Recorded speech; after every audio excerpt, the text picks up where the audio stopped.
নমস্কাৰ বন্ধু-বান্ধৱীসকল, আজিৰ ভিডিঅ'টো ৰাতিপুৱাই আৰম্ভ কৰিছোঁ কিয়নো গা ধোৱাৰ পাছত এনেদৰে লগাবলৈ অলপ অসুবিধাও হয়।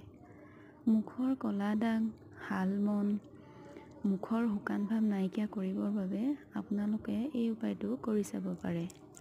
আগতে তিয়াই থোৱা কেইটামান মাটিৰ দাইল আপোনালোকে ৰাতিপুৱা পিচি লৈ এইদৰে 5 মিনিটমান মাছাজ কৰি 10 মিনিটমান ৰাখি চাফা পানীৰে ধুই দিব।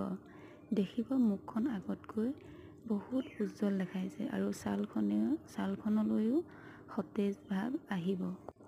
নমস্কাৰ বন্ধু-বান্ধৱীসকল, আজিৰ ভিডিঅ'টো ৰাতিপুৱাই আৰম্ভ কৰিছোঁ কিয়নো গা ধোৱাৰ পাছত লগাবলৈ অলপ অসুবিধাৰো হয়।